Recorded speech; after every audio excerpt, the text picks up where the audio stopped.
and I would have terrible withdrawals, terrible headaches, diarrhea, vomiting, couldn't sleep for 24 hours. If you're not taking the pill. I did not take one of those pills. So at that point, did you register that you were addicted? Oh yeah, I knew, but on the same accord, there's fear involved. You know, I don't know how to come and talk to my parents and say, hey mom, like I'm taking this pill that I'm buying off the street from dealers and I'm snorting them up my nose and I'm smoking them on tinfoil, and like I don't know how to go to my mother with that. My mom used to snap on me if I smelled like weed back when I was in high school, so I didn't know how to approach them without the fear of getting in serious trouble. And what I didn't realize is the trouble the drug was getting me in was going to be way more than the trouble my parents could put me in.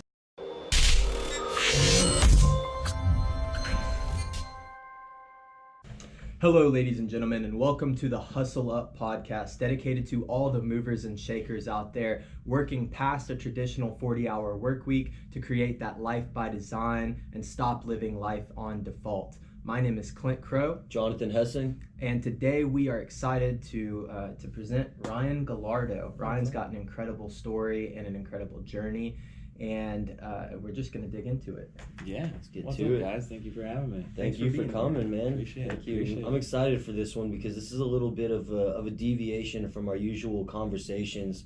But I don't want to take your story. I guess give a little context and why do you think you're here, and let's go from there. Once again, appreciate you guys having me on. I just want to get the message out. You know, there's a lot of people that are going through the world and they don't understand addiction, or they may be dealing with addiction, don't know how to talk about it. And you know, I think my story could help, and just want to put it out there. So awesome. Well, before we get to your story, what is addiction to you? I think it's when your body reacts differently to anything, really. I mean, addiction's a blanket word, but when we're specifically talking about drugs, you know, there's a lot of people that can take a drug and they don't do it for another month or two. And then there's some people that take a drug and then the next day they're like, how do I get that drug again? And then the next day they're like, I need it again. And before they know it, they're doing it for the rest of their life. And I think that's what separates addicts from non-addicts. Is when the drug or vice of choice has completely overrun your life and it runs you. Exactly. As opposed to Exactly. Okay.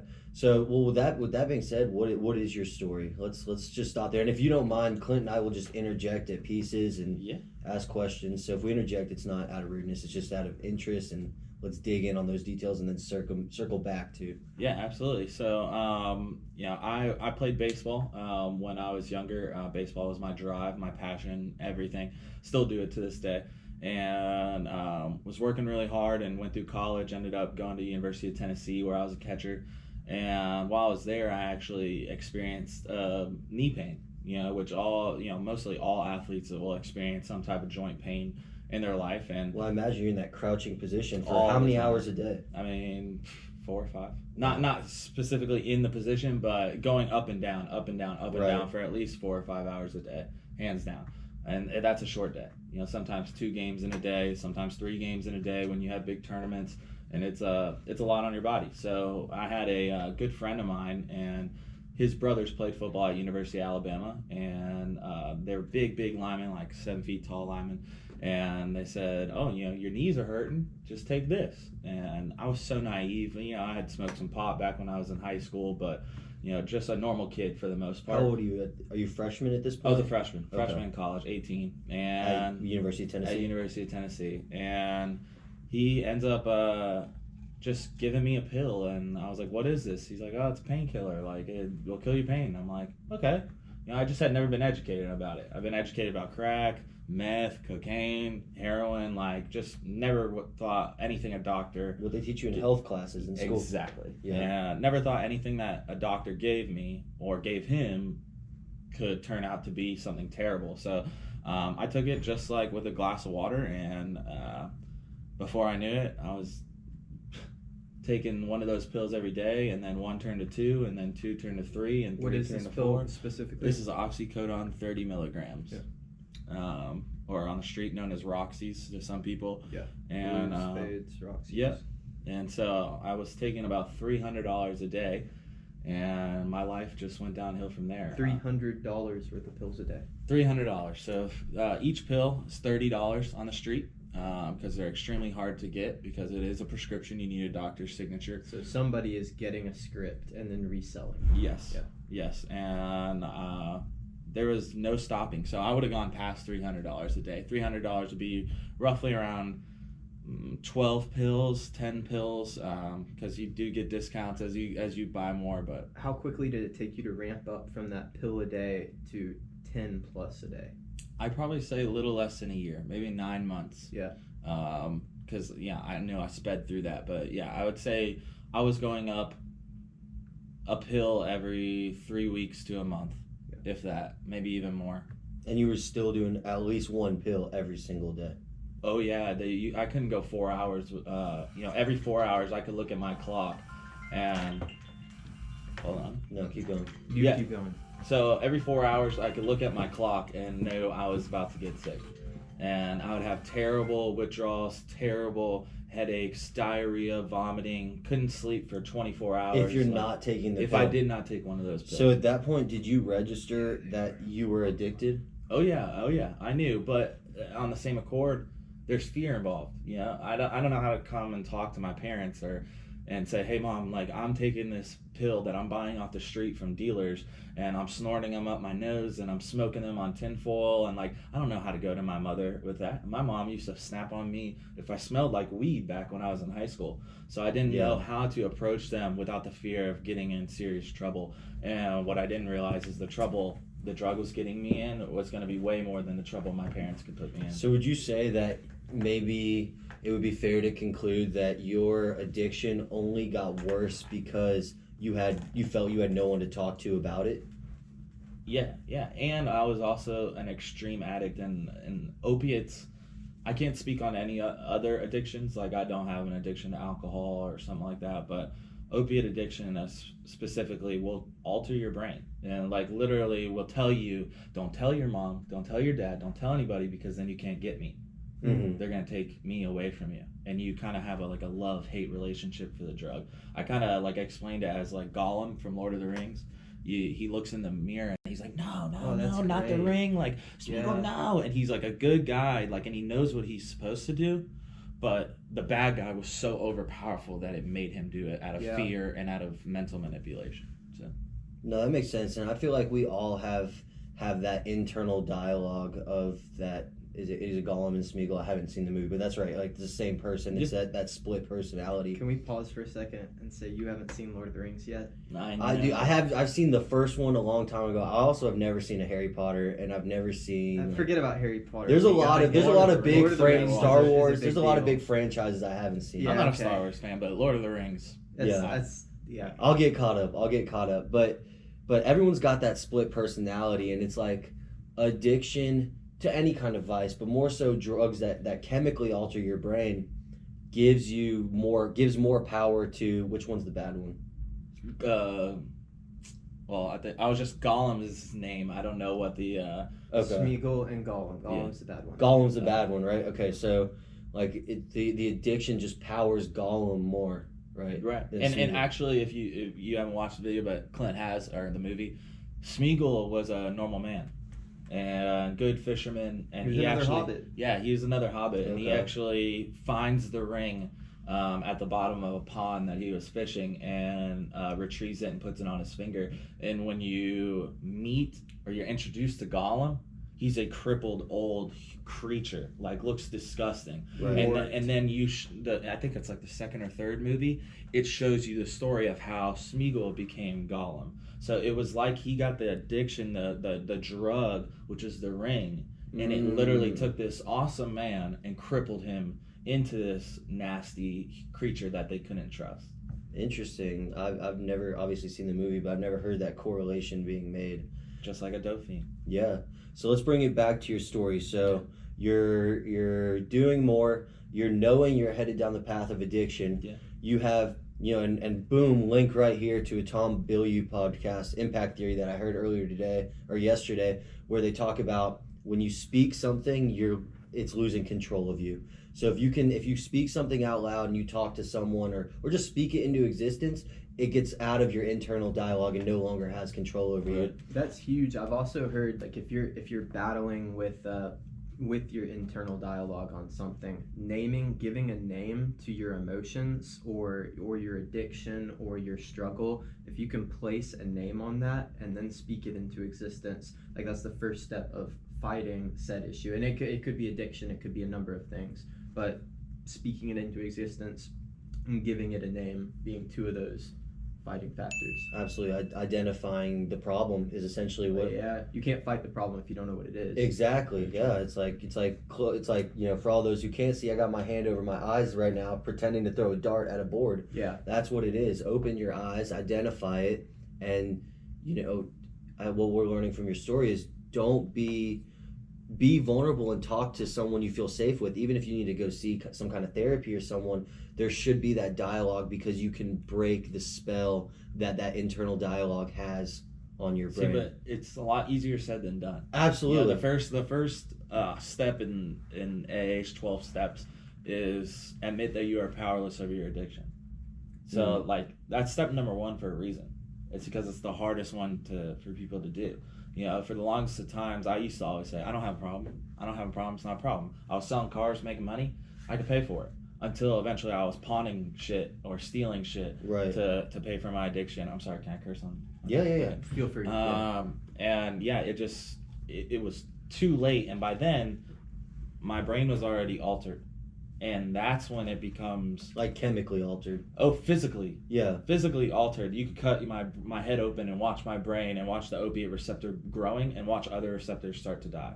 So like when you're addicted to opiates, everyone has an opiate receptor in their head. All 3 of us do. It's for endorphins and natural dopamine. Exactly. Right? And you have all these receptors, and they're shooting serotonin and dopamine all through and receiving it.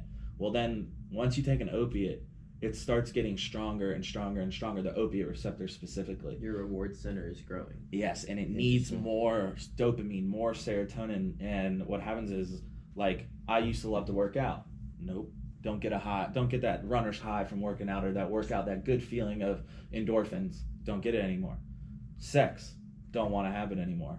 Doesn't give me that good feeling. Laughter doesn't give me a good feeling. The only thing that gave me a good feeling was opiates. All of the natural joys of life have been overshadowed because the receptors are physically shutting down in my brain. They can't make you feel as good as a drug. Exactly. So to that end, and I wanted to come back and let you keep going with this question, but it's just too relevant. Yeah. Once that's done, once you're clean, do the opiate receptors then scale back in size and the other ones come back to life, or are they permanently damaged and gone for? I'm not sure what specifically, because I just haven't done enough research on it, but they say, or at least when I was in rehab, my therapist said that 2 years it takes after your last use of an opiate for your brain to get back to normal. So you do get those receptors back. I can give you, so there's the concept of neuroplasticity. Right. Your brain is not stuck in permanently fucked mode from using opiates or any drug for that matter. Like you're going to recover. It might take a certain amount of time, but you're going to recover. It's not like getting in a car accident or facing some type of major actual brain damage cataclysmic event. That's interesting. Not permanent. That's interesting because I think about it in both a physical and emotional way. You get cut, it'll heal up, but you're going to have a scar. Yeah. Emotions are like a piece of paper where if you have imagine a clean piece of paper and then you crumble it up, no matter how much you flatten it out, you're still going to have wrinkles on that paper. Sure. Right. So it's interesting to hear that the neuroplasticity will come back and go back to how it was prior to any opioid or any other kind of vice. We'll have more information for neuroplasticity linked right here. We'll also put it in the blog on our website. Yeah, we'll put up, that's right. We'll write or curate some content on neuroplasticity for the blog. Just check out hustleup.com/blog/neuroplasticity. Boom, boom, boom. All right, back to the story. So you're not able to speak to your mom, who obviously would be the most important character here. So I would imagine that trickles down and you don't feel comfortable talking to anyone else. Right. So you're dealing with this problem on your own. Oh, I was reclusive, like completely. Like, nobody really, unless you were in my family who had known me for 18 years and could just tell that I was acting different. Right. None of my friends knew that I was doing drugs. I was going all by myself, picking up, doing them all by myself, and still going to work. And I was a functioning addict. You know, I had a job, and I had a car, and I had an apartment and a girlfriend, and would hang out with my friends and everything like that. And unless you really knew me or really knew kind of what's going on in my eyes, you know, like my mom, she could always figure out by my eyes. I would just look at her, and she's been looking at my eyes for, I was 18 years, like, and she would know, like, you're fucked up. But none of my other friends, they would all just think, oh, like, it's just Gallardo. That's See, it. and I currently have a friend who battles with that, and you can absolutely see it in his eyes. In his case, and I don't know if it's the same for you, it wasn't that they're red like somebody who smokes weed. They Really get tiny. His actual, like, the area around his eyes looked sunken in. Yeah. And it was only like that when he's high. It wasn't like this permanent thing that they had just changed over time or not from eating. It's like he got high and his eyes looked hollow. Yeah. And his Pupils are pinpoint. Your soul's gone, your pupils are pinpoint. Yeah, absolutely. Wow. So let's continue with the story. So you're not able to talk to anyone. You're completely reclusive. Your addiction is getting worse as far as the expenses for it, right? And the chemical imbalance in your brain. What's the next step of the story? What's the next progression where things either got tremendously worse or better? So I ended up, this is about, I'd say 3 or 4 years into my addiction. I ended up getting caught using my girlfriend's debit card. You're 22, 23 now? 21, 22? I guess I was 22. Yeah, 22. And you've been doing this for about 3 years, you said? 3 or 4 years since I was 18. At least one pill a day. At least, yeah. Wow. Probably, I'd say I averaged 5 or 6 of pills a day, at the max 10, and at the least, I mean, 1 or 2 would not cure me of my withdrawal, so I would need to do more than that. Where are you, quick, and then we'll come back to, because I want to hear this story about what happened, because that seems to be the first, okay, this is a problem in multiple people's realities now. Yeah.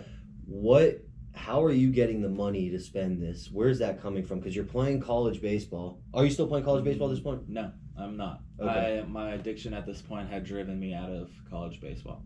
Okay. So I had been using so much, I didn't want to wake up, and I didn't feel good to wake up in the morning to go to school, and ended up becoming academically ineligible because essentially for my grades, but essentially I knew it was because I was doing so many drugs. Okay. And so how are you affording all this? Well, like I said, I was selling cars, and you can make a good living selling cars. I've always been a good salesman. But it was using every dime I had. Not paying my bills. So you're not saving anything. You're eating super cheap. I'm not paying my bills. You don't really need to eat when you're doing that much opiates. You do eat, but that's why opiate addicts get really skinny, and because we use every dime to buy our drugs. And also, I was pawning and stealing. So when I didn't have it, I would pawn my laptop, for $300 or some $400, and then when I got my next paycheck, I'd go back and buy the laptop back and bring it home, and like my girlfriend I would just tell her I had it at work, or I don't know where I put it, I'll find it, and it would be back in a week, and so that would last me a little bit. And then the next week I'd pawn my Beats headphones, or I would steal $100 from my mom's purse, like just terrible fucked up things. But I mean, whatever it took to get the fix. I had to, and so many people are like, "Why would you ever do that? It's so fucked up." Before I took an opiate, I hadn't stolen a cent. No, sober, you would never do that. Never, ever. Like my mom kept thousands of dollars around all the time, and like I never, ever even the thought never came into my head to take anything. And that's just how I was raised. And then all of a sudden, I'm stealing and pawning and doing whatever. And I knew that it wasn't me, but I didn't know how to stop, really. That's crazy. No, I mean, it sounds crazy to me. I've never had a problem with that, but I know a lot of people experience that, and I know how fast it can ramp up and become that kind of problem to where nothing material matters in your life, just how you feel off that drug. Right. So your girlfriend... Let's go back to that story. She catches you. You tell her. So I went to rehab. All right, and I thought, that would be the big thing. You always hear like, oh, he needs rehab. And you put yourself in rehab? So she was actually on the phone with the bank and was complaining about some money that had come off her account. And the lady says on the phone, on speakerphone, I'm laying right there. She's like, well, would you like us to do a police investigation or a criminal investigation? She's like, yeah, I do. And I turned to her. I was like, hang up the phone. And so she hangs up the phone and she's like, what? And I was like, I need to go to rehab. And I told her. And so my mom... Just point blank, I need to go to rehab. I said, I need to go to rehab. And then, I thought that was like the breakthrough moment. I said, I got the words out that I needed help and I needed to go to rehab. And that was the first time you had yourself said to anyone else that you were having this problem, or at least alluded to it. Yes. I mean, everyone knew I had a problem and I had been confronted before about the problem, but the denial of the problem, that was like the first time I was like, okay, like I'm fucked up and I need help. Right. And so I ended up going to rehab in South Florida and did well, was doing a 90-day program in inpatient rehab and was doing really well, learning about my addiction, learning about why I do the things I do, because I just didn't know what was happening to me. What is addiction? What is an addict? Like, what is all these things that I'm going through in my head? And was doing really well. And then one of the kids in rehab was like, oh man, like, you're still doing pills, those are so expensive. Heroin's better and it's cheaper. And this is someone in rehab. In rehab with me. It's like that scene from Blow. He goes to jail and it ends up being like school for criminals. Yeah. And so I ended up getting introduced to heroin in outpatient. So you go 90 days, I went inpatient, then they move you to an outpatient halfway house. So I have to go to so many meetings a day, have to piss clean every day, things like that. And I ended up doing heroin in the facility with my roommate, and that was the first time I had felt that, and it like blew my mind, man. How many days had you made it without? How did you make it without? I think like 95 days. So you made 95 days, and then one day someone comes in and says, I can get you higher for cheaper. Were you thinking about that the whole rest of the time that you're inpatient? Yes and no. I feel like I was still mentally enslaved to the drug. Yeah. So like I was put in rehab because my life was going out of control, not necessarily because I wanted to stop doing drugs. And I guess a little piece of my heart wanted me to stop, but at the same time, like, I was down in Florida, my girlfriend hates me and is mad at me, and I'm the bum kid that's down in Florida. My sister's doing well, my parents are doing well. I just felt shitty. Yep. And I knew the only thing that would make me happy, and I was going through a lot of depression at the time too, is this. And I thought the thought that we spoke about earlier, like, oh, I can do it one time, and not get caught, or I can do it, it's out of my system in 3 days, like, I cannot get caught. And but heroin was a different beast. When you started getting high on heroin, or even toward the end with the pills, did you ever get to the point where the high was unenjoyable? Like you mentioned mental enslavement. Like you felt like your mind was still enslaved to the drug. Did you ever realize, hey, I'm a slave to this and I don't want to be, but you couldn't not be? Was that a thought that occurred? Yes, when I didn't have it. Yeah. And then the second I smoked it, so like Once it starts plugging those. I smoked heroin. Like that's what I like to do. I like to peel off tinfoil and smoke it. Did you ever use IV? I did not. Okay. And that was my thing. I don't use a needle, dude. I'll just smoke it, right? Can't overdose on if I don't put it in a needle. God, how bad is smoking tinfoil? Right? Oh, smoking tinfoil, smoking heroin. With all the fillers tinfoil and everything. Yeah. It was terrible. So the second it went into my body, I could do my day. So it was like once it got in me, life was normal for Ryan. Which is crazy, because when you think of heroin, you're not thinking about functional users or functional addicts. Yeah, you're thinking about somebody on the street or on the couch all day. I think of like Train Spotting in my head. Have you seen that movie? No. Oh man! All right, we're gonna introduce you to watch that. it. That one's rough, but you'll identify, like it's. But it'll eventually, not to cut you off, it'll eventually lead to that. So like I was homeless for a little bit, and like I went from a nice Alpharetta neighborhood and had everything and, you know, college and all that stuff. Isn't it crazy too. how quick that can happen? Yeah. How quick that can happen, you can find yourself in a position you never thought that you were going to be in. Yeah, and that's Was why that your rock bottom moment? No. First rock bottom. No, Yeah. first rock bottom, but Yeah. no, it didn't. And that's why I tell people, like, these drugs are not something to play with. Like, you see these guys on Instagram and they're like sipping lean. Lean's liquid heroin. You know, for everyone that wants to know, lean is liquid heroin. So if you see your favorite rapper, you know, sipping on lean and got the baby bottles and the styrofoam cups, he's a heroin addict. Yeah. And you know, that's just straight up facts. And so I struggle with it. I want to come onto these podcasts. Like I talked to him, I want to do these speeches because I feel like kids don't know. Kids are only seeing these guys with millions of dollars, glorifying.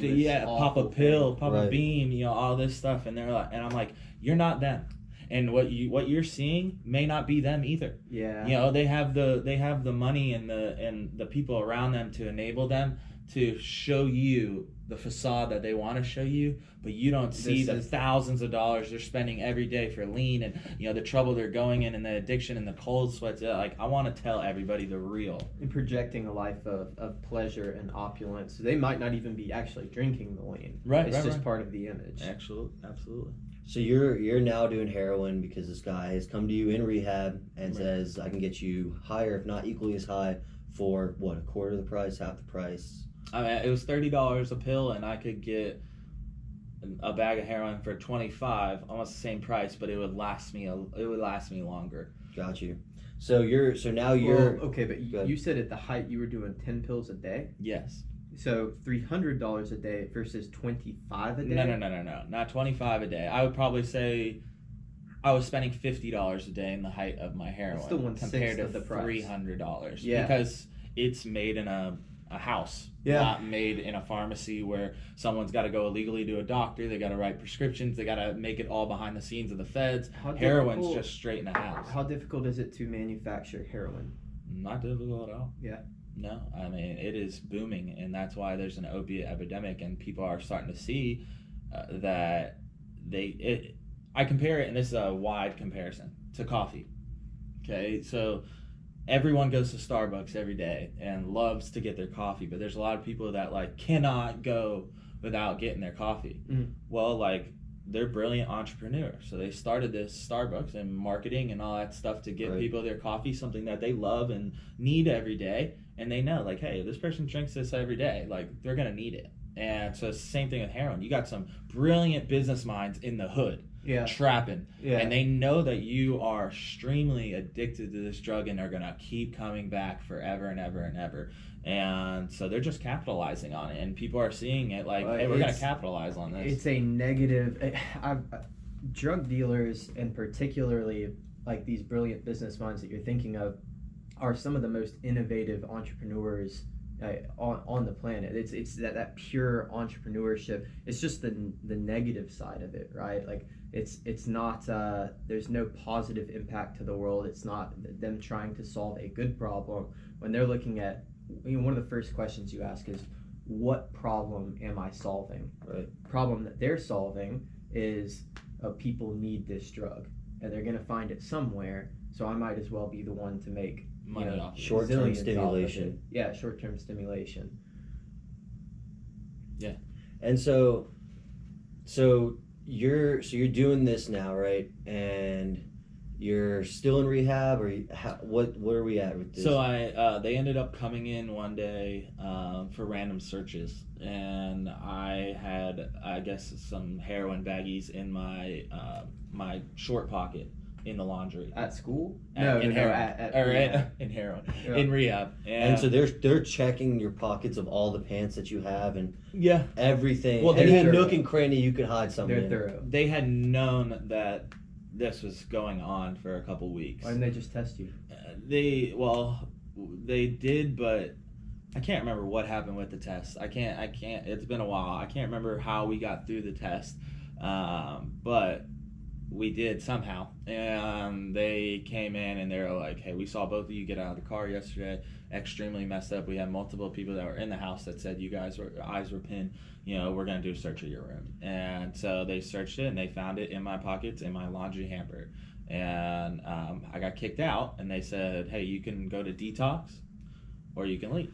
Real quick, before you take that next step, what was rehab like? What were some things that they did there that would have helped someone whose intent was to recover?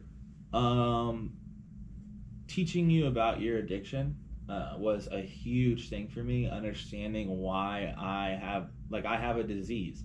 Like, I can't do things like other people. Like, some people are allergic to peanuts, right? Well, I have an allergy to opiates. Like, yeah, but everybody also has an allergy to opiates if they get into it, right?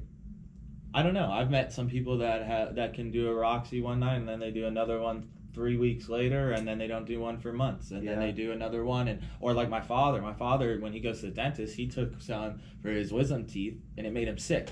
But and he was like, "Oh, I don't want this drug." It felt like Superman. That you needed more. Yeah. Oh yeah. I felt like Superman. Yeah. So rehab puts you through classes and cycles, like just. Well, and like I feel like I didn't get the full rehab because a lot of the kids that were in there had traumatic experiences prior.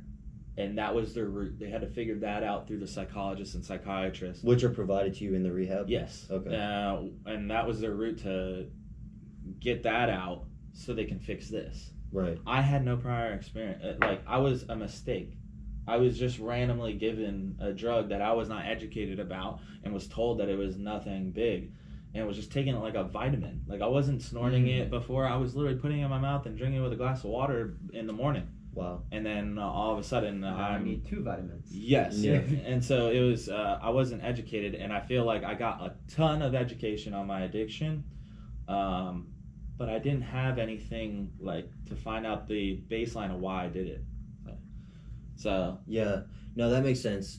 That actually makes a lot of sense, and it's hard when there's a recipe that's made for masses with similar problems, but when you're the anomaly, it's like you gotta almost navigate that with the tools of the masses, but for yourself. Right. And you gotta find your own recipe of what works. And absolutely. you know, you were able to find it now, but it didn't sound like at that time you were ready. I'd say or the universe or God wasn't ready for you to have that answer. Absolutely. I would say that to everyone is rehab was great, and if you're an addict, you need to go to rehab. Like 110% you have to go once. But you have to want to go. Well, I was just about to say that. Just because you go to rehab doesn't mean you're getting clean. Right. And you have to understand that as well. You know, your goal is to get clean, and that's the ultimate end goal, but until you're completely ready, and some people just become ready. I had a friend of mine that's been clean for 5-6 years from heroin, and she went out to California for 90 to 120 days and did great. Yeah. And then never touched it again. It was phenomenal. It's like all things in life, input equals output. And I think the saying in AA is, it works if you work it. Yeah. Like, you get in what you put in, or you get out what you put in. Well, I'll challenge that, because I feel like I did go into it with the mindset, like, I want to get clean, and I want to know everything about it. I want to fix everything. I was doing the books. I was speaking in meetings. I was doing everything that I needed to do. But then the second I was presented with the drug again in front of my eyes, I couldn't say no. I couldn't say no. Like, it was so powerful, still over me. And, like, that's what I was told, 2 years till your brain gets all the way back. Well, I'm 90 days, 3 months. Yeah. You know, and here I am, I'm happy, and I'm like, man, I'm killing it. I'm 90 days sober, but I don't realize my brain is still overtaken by the opiate. Yeah. And so I have to keep myself away from it. So one of the things I also used to do is not delete numbers completely. So I would delete them off my phone, but I knew they were on my Google Drive. You always had old plug, old yes, and I always wondered to myself, like, why, dude? All I have to do is delete this completely where I can't get any connections. But then there was always, like, I can text this person on Facebook, or I can message this person on Instagram, and I can get it somehow. There was always a connection. And until when I got sober, I really wanted to eliminate everything. Absolutely. Like, absolutely anybody that could possibly talk to me, contact me in any possible way, until I was strong enough. Like, today, walk up to me with heroin, I'll smack you in your face.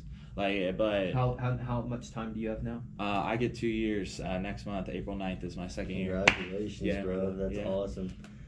Yeah. Yes, dude. Yeah. That's April awesome. 9th? April 9th. Yeah. April 9th, 2017 is the last time I took heroin.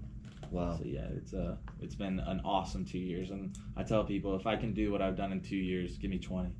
Yeah. Hey, let's go. Honestly. Right. So they give you ultimatum, detox or like leave. Or leave, and you're on your own. Yeah. And once again, well, not the street. I could call my parents. Yeah. But once again, the fear of calling my parents kicked in, and I was like, here I am, the fuck up kid who got addicted to heroin, stealing from them, and they finally pay $5,000 for me to go to rehab, and I get kicked out doing it again. You have to pay more for detox.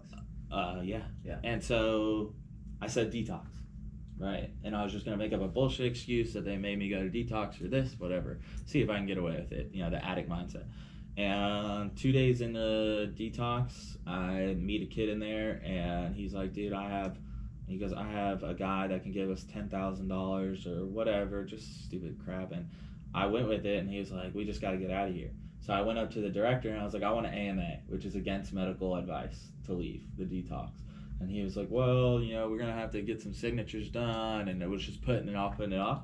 So we hopped the fence. In Miami, Florida, in the middle of the ghetto, hopped the fence, and we were just walking the street. Now, mind you, they have all my luggage. They have my phone. They have my wallet. They have everything. Yeah. Everything. They take everything when you walk in. So I just hopped the fence with nothing. Wow. And so he's like, "I got to get a phone." And so we ended up inevitably on the street for 3 days, and we ended up hopping on a train hopping to Delray Beach, and I was forced to pretty much sleep on a throwaway mattress behind a dumpster of a hotel. This fucking sucks. Dude, I remember it like it was yesterday. I was looking up at the stars, and like, dude, I had heroin in me because we had found some heroin. He did have a connection, but it wasn't $10,000 and enough to like do stuff. It was a little connection to get us dope, and then I found a mattress. I drug it behind the hotel's dumpster, and I thought like I would be safe back there. And I laid there just looking up at the stars. Like, how old are you right now? 22? 23? 22. At this time? 22. 22, I think. Okay. Right around there. I'll have to check the exact age, but 22, I believe. Mm-hmm. And I was like, holy shit, I don't have a phone. I don't have anything. I'm homeless. I don't know where I am. I'm in the middle of Florida. We had hopped on so many buses. I have no clue where I am. And I was like, I'm in a bad situation. And so like the next morning we woke up, and he was like, "Dude, I need a cigarette." And he like was a big smoker. And I was like, "Well, you know, I don't know where you can get a cigarette. Try Starbucks." So we start walking all over the city to try to find a Starbucks. And you haven't showered in a few days? Oh, it's been like 3 or 4 days. I'm still in the same clothes. Yeah, and I've been doing dope, and I'm withdrawing at this point because we can't get any more dope. I guess he had gotten all fronted to him and was supposed to pay him back, and we were just going to go on the street and not pay it back. And so we turn a right down a Starbucks, and as we're walking by these two guys, they're like, "You guys need a rehab?" We hadn't said a word or looked at them in their direction or anything, just walked right by them. And they're like, "Hey, you guys need a rehab?" And this kid turns and was like, "Fuck you, dude. Like, who the hell are you? Blah, blah, blah." And I said, yes. I was like, "Yes, I do. I need help. I'm scared. Like, I've been on the street for 4 or 5 days now, and like I haven't eaten. Like, I'm withdrawing. Like, help me." And he goes, "A car will be here in 15 minutes to pick you up." And your friend did what? He did. He just ran off? Took off, dude. Like a bat out of hell. Wow. And so he goes, "You want to stay?" And I said, "Yeah, dude, I'm here. And he was like, "Let's get you some food." So he walks me inside and gets a chicken sandwich and a drink from Starbucks. And in 15 minutes, a car pulled up to pick me up. And I was like, "Where am I going? Like, I don't even know you guys." And he passes me the card, and I wish to this day I knew his name. But they were the owners of a rehab facility that was 10 minutes away. They're sitting there talking like businessmen, having coffee, and they notice these two dope fiends that are in a dirty old white t-shirt, you know, like shoes are dusty, look like they straight came off, like, you know, out of the dumpster. Bro, I'm getting chills. I just got goosebumps, bro. crazy. And, you know, you would think that would be when I got sober, and it wasn't. Yeah. And they got me into a rehab, and all of a sudden, about 3 days into that rehab, I had no phone, no contact, nothing. The lady comes in and is like, "Your mom's here." Wow. And I was like, "What?" I was like, "How'd she know I'm here?" I'm a grown adult, so they can't like give any HIPAA laws and stuff like that. They can't give out any information. And I was like, "My mom's here?" She's like, "Yeah, you're getting checked out." And so I walk out, my mom and dad are there. And they're like, we flew straight from New Orleans. They were in a hair show. And she's like, someone called us. I said, who called it? She's like, an angel. That's all you need to know.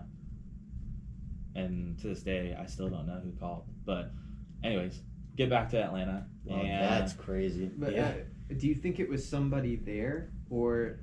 I believe my old therapist, Miss Kathy. Yeah. And Kathy, if you did do this, love you. I wish I could talk to you. Shout out Kathy. Shout out Kathy. Gang gang. But I think she called my mom and said, hey, Ryan's in trouble. Ryan hopped the fence of a detox. They probably called the rehab that put me into that detox and said, hey, he jumped the fence. We got him on camera, all this stuff. And Kathy probably said, fuck the HIPAA laws, and called my mom and said, hey, he's in trouble, don't know where he is. And I think that rehab called the old rehab that I said I was in, and that I jumped the fence. Hey, he's safe, we have him here. Some type of communication through that got to my mom. And so they ended up taking me back to Atlanta. Okay, so want me to continue? Yeah. So what I'm curious about is rehab was obviously a good decision. Detox was a good decision for you to be in that moment. Absolutely, I was right where I was supposed to be. Why did they take you back to Atlanta? I haven't talked to them about that, but if I had to guess, I think it was because my mother's a brilliant woman. Yeah, she's brilliant. And I think she thought, like, I can get him sober. Yeah. It might be harsh as hell. He might hate me, but I can get him sober. We're his family. In the end of everything, he has nothing.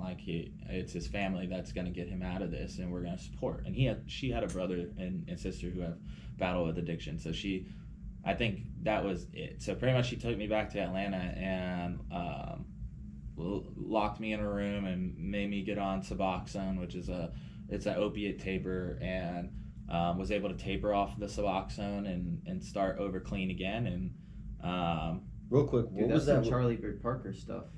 Who's that? He's a jazz musician, had a heroin problem, but his dad, he went back to his dad, said, I need help, and they stuck him in a room, and he said, I'm gonna beg and cry, let me out, you don't let me out of this room. And it was like he was in there for a month breaking that. Yeah, it's what was that's what I wanted to harp on is what is that withdrawal process like? Quickly, so we can get back to the story. Yeah. But what was that?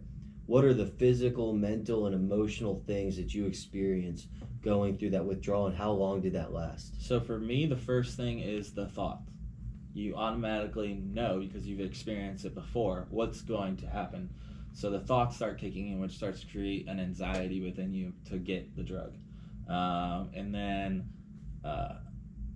I normally experience a little bit of not a skin crawling, but it's just a feeling underneath your body that I can't explain. There's a word for it if we want to look it up. And we'll put the word right there. All right, and your skin starts to crawl, and then I can't go to sleep because my skin's starting to crawl, and you can start getting restless leg syndrome, and you can't go to sleep. So after not sleeping for 24 hours, I would eventually start having diarrhea, and then before I knew it, I'd start throwing up, and then dehydration sets in, and I mean, you could die. I mean, you can't die specifically from opiate withdrawal, they say. Your wish. You'll die. No. You'll die from the dehydration. Yeah. So with Xanax or benzos or alcohol, you can die from the withdrawal. They can kill you. Wow. But opiates, they said that it can't kill you, but the dehydration of me diarrheaing and throwing up and not sleeping and not eating, because you don't want to put anything in your body at that point. Like water, you'll just throw it up. And so you haven't taken on anything, you haven't slept, you'll die from that. And so panic just starts to set in, and I didn't normally let it go past a day. And so that's when I did the Suboxone taper. It gives you a little bit of opiate in you, and then we'll cover the receptors up with a buprenorphine or something like that. I can't remember the drug. And so you get a little bit so you don't withdraw, but then it closes it so I can't take any more opiates. And so it gets me through, and then you take less and less and less and less and less until eventually you don't have the withdrawals. You get through the week or 2 weeks of withdrawals, and then you can move on. So I did that. And I got my life together for 3 months, and my old plug texted me out of nowhere. I was like, yo, haven't seen you, blah, blah, blah. Like, I'm back in the game. He had gotten arrested or something like that. And I did it again. And I relapsed again. Okay, so now are you living at home? Yeah, I'm living at home. You're living at home, and how are you now getting the drug? And well, my tolerance had gone way down because I had done the 90 days in rehab. I had done the 90 days at my house, and so I could start over with one.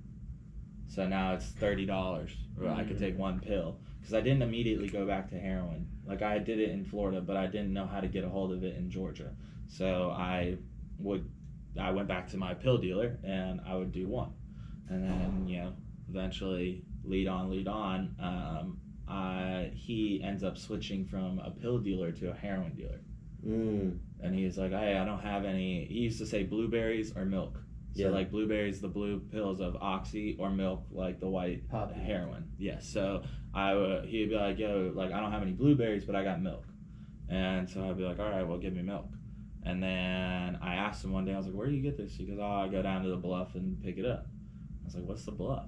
And he was like, it's a little area downtown. So I get on Google and look up the Bluff, and right where it is, and I decide to take my ass down there. I remember when the movie Snow on the Bluff came out, and that was my first big exposure to that idea of that little hub. It's right behind the Mercedes-Benz Stadium in Atlanta. It is. Don't go there. Don't go there. Trust me. I took a wrong turn once and had to drive through it, and I nothing crazy happened, but I saw, I saw what the Bluff was, and it was a weird energy. Scary. Yeah. I mean, I wasn't scared because I know that I'm not there. Like, I can't get sucked into that energy. You know what I'm saying? But I felt the energy. That's in our backyard. Well, it's 30 minutes away, and that's what I tell people. My kids always say, when they're making jokes, they're starving kids in Africa. And I'm like, dude, I could take you 30 minutes downtown, and I can go through a abandoned, burned down building, and I'll find a kid laying in there with a blanket for shelter because it's freaking 35 degrees outside. Or there's pit bulls running around, and just crackheads walking the streets like zombies. Like, it's 30 minutes away. Like, I could take you. Like, I can. Walking Dead. Yeah, and we always, like, as a white person from suburbia, I just go down to Mercedes-Benz or the Superdome or whatever, the Dome, and I would always just be like, yeah, I know that's the ghetto over there. Yeah. But I never was a part of the ghetto. Yeah. Until I was a part of the ghetto. Did you ever have maybe one crazy experience that happened down there that? Oh yeah, I got multiple. What was the craziest experience you had down there? I actually have two. I have one that I would like to share, but my mom thinks that I shouldn't share it publicly. But fuck it, I'll share it. I don't care. They need to know, like, the seriousness of, like, this addiction. Like, we want to. So the first one. There's bear with me because it's a little, not long, but so I used to go to a specific project house that I met a crackhead at the gas station. I was like, I can get you dope, and told me to drive over there with him in the car. He ran up to the door, knocked, and I was like, well, I can fucking do that. And so I would go to this one apartment in the Bluff, and there was a guy there that ran it, and his name was E, we'll just say that, and he was the boss. He had multiple people working the door, and what you do, you knock on the window, they open up the inside door. It's a gate door with a little hole in it that they broke up with a wrench. You slide your money in, they slide the dope out. And so one day, I was going to him for a couple months and created a good relationship with him and was spending a lot of money with him. So one day, I didn't have money, and I went down there. I was like, yo, like, I'm out, but I get paid Monday. Can I get $50 worth of dope? And he was like, yeah, but I want it on Monday when you get paid, and I want $70 worth of dope. So I'm like, okay, even trade, interest, businessman, like we talked about. And come Monday, I had the money, but I didn't have extra money. So I had $70, and that's all I had to get dope for that day. But I knew if I went to E and paid him the $70, he wouldn't give me extra dope. He wouldn't double front me again. And you want to get your money's he's not worth. Making any money. Yeah, right. And I gotta have the dope. I'll get in withdrawal. Right. So I knew that there were some other guys from the blood gangs that were back here on the back side of that apartment. Like his apartments were here. Then there's another section of apartments, and then there's back end apartments. And I knew they trapped out of there. And so I just drove to the back at night and didn't think anybody would see me, and just got dope from them. And as I'm pulling out of the parking lot, 3 huge trucks just blocked me in instantly, like in a second. Like I didn't even see them coming, hear them coming, they just came.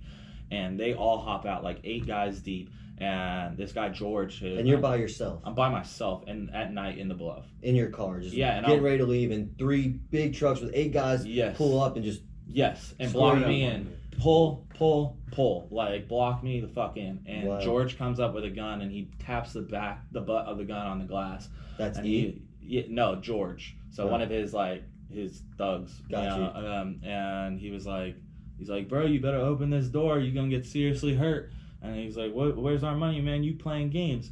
And I was like, man, I just don't have it. Like, dude, I'm so sick. Like, I'm so sorry. I'll have it to you tomorrow, blah, blah, blah. And he's like, hey, he said today. And he's like, you're supposed to owe us today, and then you sneak your ass back around here. You think we stupid, boy? You get the fuck out of this car. And I remember specifically, like, looking to him, and I just turned, and I was like, you can shoot me right now because I don't give a fuck. And he, like, dude, literally, this big thug, like, carrying a Glock, was like, dude, you got problems. Clean your shit up. You got serious fucking problems, bruh. And he goes, and they get in the trucks and leave. And I was like, just pumping out and just crying and shit. Like, holy shit, I could have just like, dude, they could have done anything to me, honestly. Like, they're drug lords, like, down in Atlanta. But think about what's the worst thing that they could do? I mean, I'll tell you. I'll tell you what the next and stop giving you drugs. No. There's way more. I'll tell you in a second. You want me to wait, Hez? No. Okay. So one day after that, I obviously ended up paying back E, and we were good. And like a week after that incident happened, I knock on the door, and E never answered the door. E was just the guy in the back. I was like, yeah, fronted to him, whatever. He never answered the door. He answers the door. And they had a pit bull cage in the front room, like of the kitchen, that was like right by the door. And this old pit bull, he was like, rah, rah, rah, just for like a fear factor, I think. It was never out of the cage, but like, just like that. And do you think they fought dogs? Maybe. No clue. Didn't look scarred up. Yo, it was definitely scary. It was a scare tactic. Yeah, like, you come to that door and you have a huge ass pit bull in a cage going berserk. Yeah. It was scary. So one day he opens the door and the pit bull's not there. A naked guy is in that cage. And I was like, yo, what the fuck? I was like, dude, what is he doing in the cage? And he just looks at me and he goes, that's what happens when motherfuckers don't pay me. And I was like, dude, I'm sorry about that. I'll pay you. And he was like, yeah, I just want to let you know. And the guy's like, please, Helen. And he's like, shut the fuck up. Slams his hand down on the cage. And he's like, you don't fucking talk. Dude. And he's like, you still owe me money. And you're gonna have to re-listen to this. Yeah. Holy shit. Yeah. And so it white dude, black dude? White guy. And like homeless. He looked run down. But I mean, he didn't look like he had scars or beatings or anything like that. But he was put in a cage, like straight like torture type stuff. And he was like, "That's what happens when motherfuckers don't pay." And I was like, serve an example for the next guy. Oh yeah, that's exactly. And so I was just like, my mind was blown. And even then, I didn't get sober. Back to entrepreneurship. That is some marketing right there. Dude, like, torture. I'm telling you, these guys are like Italian mob boss, like hard motherfuckers. Like this, damn. Yeah. They think about this. Jeff Bezos is that of Amazon, like of the business world. Yeah. Like, you gotta think. Yeah, like, but he's not Mark torturing anybody. Yeah, we don't know that. It's true. Man. Well, let's do this. We got to wrap this up. This has been an awesome episode. But before we go, I think the most important thing is how you got clean. But I also want to do the cause that got you to that effect. Okay. So what was? Well, this is a podcast about motivated millennials who want to live a life by design instead of living life on default. Right. So can we tie this back on, and we will absolutely have you back on. Yeah. Absolutely. So do this last thing is, summarize for us the straw that broke the camel's back. Okay. The one final fucking thing that happened that made you want to get clean, and then talk about how you got clean and where your life is at right now. Okay, so I actually ended up getting the girlfriend back that I had lost when I went to rehab, and ended up proposing to her. And you're still on heroin. It's like you're not clean at this point. Not clean. I was at the height of my addiction. If anything, I was going down to the bluff like 3 or 4 times a day at night and all that stuff. And I ended up stealing money from my best friend, and he found out, like caught me red-handed while I was actually over at his house. He confronted me, and I denied it and left. And when I got back home, my girlfriend was waiting, or my fiance at the time was waiting, and she was like, "I'm leaving you," like straight up, "I'm leaving you." You just get home, and she's like, "I'm leaving you." Not get home. I mean, my parents ended up coming in, and she stood up from the couch and was like, "Ryan, I'm leaving. Like, this is why your parents are here. You need help, and none of your friends are going to talk to you ever again. Like, you're done with your friends. Like, you have no one else in the world but your parents. So I suggest you get clean." And so once again, my parents saved my ass and took me back to my house, and I was holding my switchblade over my wrist in my room, I think like 2 nights in, and I was looking out my window, and I was just shaking like over my wrist, and all of a sudden it's like I had a spiritual experience. Like, I don't know how to explain it, and it wasn't like God came down or a white light was shining or anything like that, but like I was about to kill myself. And energy changed. Dude, huge energy. It just kept flooding into my head, and it was like my mom, my dad, like images, my dog, my grandparents, my sister, wow. My ex, that my fiance that just left me, all my childhood friends that like won't ever talk to me again. Like, everything just went into my head, and I started thinking to myself, like, is this what my legacy is gonna be? And at your last moment before you cut your wrist, some energy pushes everything that makes you feel loved to the forefront of your brain. Right there, like almost like That's a powerful. higher power had put it there. Yeah. But it was it made me physically drop the knife, and I dropped down to my knees. I just start crying, and I was like, this is not going to be my legacy, dude. Yeah. My parents have given me everything, and they're going to find their dead heroin addicted son kill themselves in the room after they bailed me out. It would have been selfish. After so much they've invested After so in you. much stuff, and and then to just the ripples of that, like into my family, like they've lived great lives and they're great people, and I don't want to be like that black hole in their heart that their son killed themselves after he got addicted to heroin. And I was like, I gotta do something different. I gotta get better. I gotta do something. And I decided to change every aspect of my life. So when it came to work, I decided to work my ass off 7 days a week, accept everything. Anytime my boss said, "Hey, can you do this?" Yes, put it on there. Don't even ask me. So did you go through another 3-month period of this withdrawal? No, withdrawals for about a week or 2. Okay, but you did have another withdrawal period. I was withdrawing while that was happening. That's why I wanted to kill myself. And okay, that makes sense. And I just started grinding like 7 days a week, all the time, taking on 2 jobs. And What's your grind at this point? So I'm a director for Otterson Baseball. So I direct the 13U age group, and then I'm also his property manager. We have 3 locations in Milton, and I pretty much manage those properties. Okay. And then my parents also own a successful business. Oh, sorry. So you're super hustling at this point to keep your mind busy. Yeah, I had no friends. No, my phone would never text or ring or anything. My friends, literally, every friend that I knew from there on left. And then my fiance left. So I had no one but my dog. The hustle was all you had. Oh, that was it. My best friend was my dog, and that's all I had. So I buried myself into work, and I buried myself into changing and getting around people, and also starting to love myself. Yeah. So going out and doing things by myself, like going to dinner by myself, going to a movie by myself. If I want to go play fucking putt-putt, I'll go play putt-putt by myself. I don't need a single person in this world to do anything. And then, God willing, I reached out to you.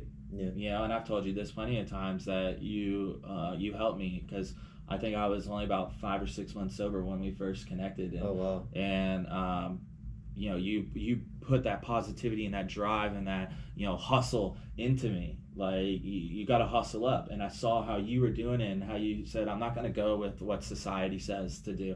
Go to college, you know, get a degree, or, hey, you're a bum. I'm not going to be named an addict or for the rest of my life. Like, I want to be the guy that had it all, threw it all away, was homeless, was about to kill himself after a 7-year heroin addiction, and then changed it all. Like, and I want to tell people that. I want to show people it's not just because you're addicted, it doesn't mean anything. Just because you're on the street, it doesn't mean anything. Right. At any time, you can change that switch in your head, and nothing will stop you. We can all be doctors. We can all be lawyers. We can all be entrepreneurs. You can be whatever the hell you want to be. You just got to make the decision. Stop listening to what society tells you should do. And once I made that decision, everything boomed, dude. I bought a brand new car last year. You know, I got my new condo this year. Like, just everything has been so incredible, and it's only been 2 years. Yeah. 2 years on April 9th. Your story is just What'd beginning. you say before when we were offline? Look at what I've done in 2 years. Imagine what I'll do in 20. Yeah. Or 40 or 60. Yeah. You know, like I use it as fire now. Instead of a crutch, it's fire. It's my hustle. Like, my addiction and what I've done to people and the terrible things that I've experienced is my fire. Like, and don't use it as a crippling, you know, depression or anxiety thing. Fuck that. Like, my stories, they put me through something. Whoever's running this earth put me through all that because they knew I was strong enough to kick its ass and get out of it. Shout out to the boss upstairs. Yeah. Disaster breeds beauty too, and now you're going to be able to, because you went through that, you're going to be able to help so many people. Which, to wrap this up, is what you're doing now. Yes. You've learned how to communicate to the youth through being a baseball coach, right. and from what you've told me, you take these kids young, 13 years old, and you get them trained to go to college and go to the pros, and you've right. gotten kids who've gone to both sectors, so you know how to influence those kids, and you also have this amazingly to protect them from what, hey, this was an experience that I went through. Like watch out for this. Be on the look. Well, education, right? Like I said before, I wasn't educated on any of it. It was just the big four: heroin, crack, cocaine, and meth. That was it. And now they look at me as, here's this 27-year-old guy that I love, and you see him come to your basketball games, and I'll go to like kids' theater rehearsals and like, you know, band concerts, and like love on them and show them like and teach them my mistakes, like, and with no regret. Like, I don't want them to do that, and I want them to be like, no, Coach Ryan told me what's going to happen when I do this. And when someone like hands them a joint or something and is like, hey, smoke this, and they're in 8th grade, 9th grade, that's the reality of kids now. 8th grade, 9th grade, they start getting introduced to drugs, and they have no clue how to do it. You may not be able to get that person to stop, but you'll give them that extra barrier of thought. I don't know. I'm putting the ripples out, and it's absolutely. You know, you're giving them the tools to say no. What you mentioned in the beginning was harrowing for me. That idea that somebody hands you a pill and says, "I got this from the doctor. The doctor gave me this." This idea you didn't know it was not safe. Doctors just help you, right?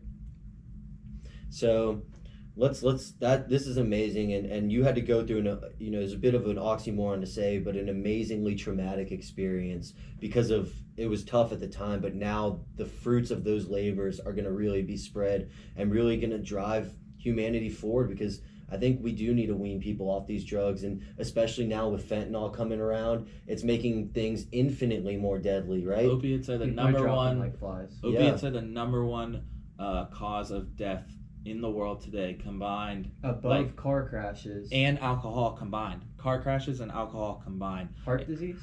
I'm not sure, but it's number one. I know that for a fact. I've been making my speeches and looking up statistics, and I mean, they said 1 in every 12 kids from the age 14 to 18 are addicted to some type of drug or struggle with substance abuse. Jeez. And then 18 to 25, it goes to 1 in every 6. So, I mean, dude, 1 in every 6 in a world of billions, you know, it's a pretty scary thing. 17-18%.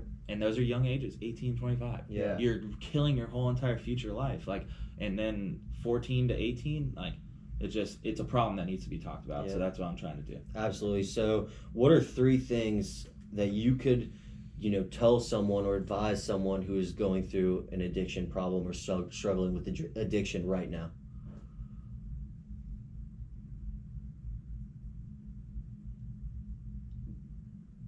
There is no bottom. Like everyone says, you know, when you reach your bottom, that's when it'll happen. There's some people that are on the street underneath a bridge for the rest of their life. Yeah. There's not a bottom. You have to make the action. You know, mindset with action. You can't have mindset and no action. Absolutely. I can't wish for a bicycle to show up on my front porch all day, every day, but not go and make the action to getting a bicycle. It's just not going to appear. I'm not going to get sober by thinking I want to get sober. I need to do this. I need to do this. I need to do this without acting upon it. So stop being afraid. There's millions and millions and millions and millions and millions of people that are doing the same things as you. It's not looked down upon, and even if it does, then fuck you. If you're looking down upon me, fuck you. I'm trying to get help. I made a mistake. Yes, I'll be the first person to admit it. It's like making fun of somebody who's at the gym. It's like they're out there doing it. Right, yeah. exactly. Well, there's a stigma on drug users, and it's they made the decision, and worthless pieces of shit stealing and all that stuff, and you have no clue how they got there. Yeah. You know, and so instead of looking at people like, oh, they're fuck ups, they can't be helped or whatever, speak out. Say something and keep working at it. You're gonna relapse. I relapsed a million times, but you never know when that one time to clean your life up is gonna be the time that it does clean your life up. Like we said, speaking out loud dissolves the control inside. Absolutely. And so, and another thing that I want to add on to that is for people who may be going through an addiction problem, there's no rock bottom. So don't wait for that one terrible moment to get better. And on the opposite side of that, for a hustler, don't wait on the right time, or don't wait on a financial situation to change. Go out and get it. Yeah. Go out and make that change. So I think that's an interesting all parallel. relative. It is all relative. So, and you have that, like I said, the rock bottom. Everybody always thinks that I'll get better, or I'm not that bad. And what's happening is you're moving and moving and moving and moving further away from the goal here. Your perceived rock bottom is going down further, deeper. And same thing with business. Yeah. I want to start speaking in schools and doing stuff like that and educating the world on it. I can't keep saying I really want to do that, or I'm going to do that. Like when I finish baseball, I'm going to do that, or at the end of this year, I'm going to do that. Action. Fuck that, dude. Start it instantly. Record it, Start it, record it, school, get it going. Get them a sample. Yeah, dude, get it going. And that I would say that is my second. Get it going. Get it going. Just start go. it, dude. Go. Do not keep going, because you're just getting further and further away, and it's going to be harder to get back. I spoke with one of my partners in one of my companies earlier this morning, and he actually showed me a book he's reading right now called Ready, Fire, Aim, because too many people get stuck on aiming. So ready, fire, aim, shoot that shit and figure it out. But just go, just act, make it happen. Yeah. Cool. Number 3. It's not over. I know that's a hard thing to break.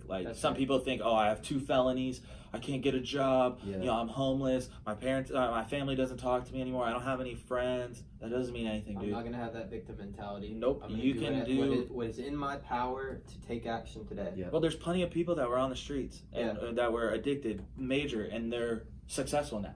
Yeah. Or what our society says success. Yeah. Me, I think I'm successful as shit, and I haven't. You can't get a job, go be an entrepreneur. Yeah, dude, just do it. And feel fulfilled. You have no clue what this world, man. Go get the fucking world. It doesn't matter where you put yourself in life. Yeah. You can always get it. The top 10 or 20 most successful people in the world. In fact, I would say the top, all of them, just about, all built their empire in 20 or 30 years. It's not, you've got a couple generational monsters like the Walton family, but the rest of them built their empire in the amount of time that most of us have been alive. Right. Rome wasn't built in a day. No. And that's something that you just got to remember and be patient with. Patience is a huge thing. Like we talk about Mac quotes on this. Micro action, macro patience. Be working every day like it's not going to work out, but in the long term, know that it will.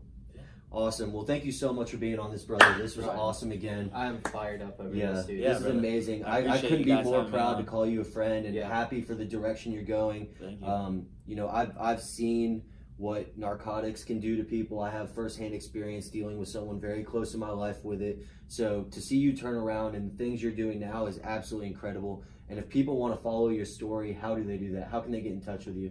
They can get in touch with me if you. My tag is Gallardo, so GALLARDOUGH, like the dough, baby. Boom, boom, Hey, boom, hey, boom. hey, Hustle up, hustle hustle up. That is Instagram. Are you on Twitter? I'm not on Twitter yet. I've been kind of keeping it to Instagram and Snapchat. Do you have a website? Doing a YouTube? I don't yet, but I guess I gotta get it. All right, Yeah, well, let's just We'll link at everything. Gallardo. Yeah, at Gallardo. Hey, and they both of these guys have my number. If anybody wants to message the Hustle Up page, they will get you in touch. Yeah, with we'll Ryan. get me in touch, and I'd be more than happy to speak with your family on a one-on-one basis, or if you want something bigger, I can definitely give you that too. So Awesome. Well, just to recap, the 3 things would be: don't wait for perceived rock bottom, take action, and know it's not over. Addiction is not the end, and in fact, for Ryan, it was the beginning of a beautiful story that it has allowed him to live his life by design. But again, you've got to be aware of that. You've got to push yourself, and you've got to do what seems impossible.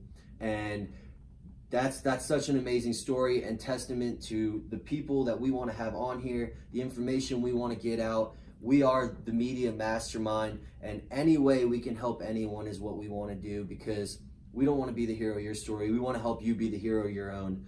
Follow us at Hustle Up, HSTLUP right here, www.hstlup.com. Right. Right. We're going to have a bunch of blog articles coming up about things we talked about, how to get around addiction, everything, and from all the previous podcasts as well. Spread the word. We want to get information out to everybody, anybody who wants to listen. Again, I'm Jonathan. My name is Clint. Thank you guys again so much for listening, watching. Spread the love, spread the word. And we're here if you need us, because we need you guys. Boom, bow, we're out. what's up?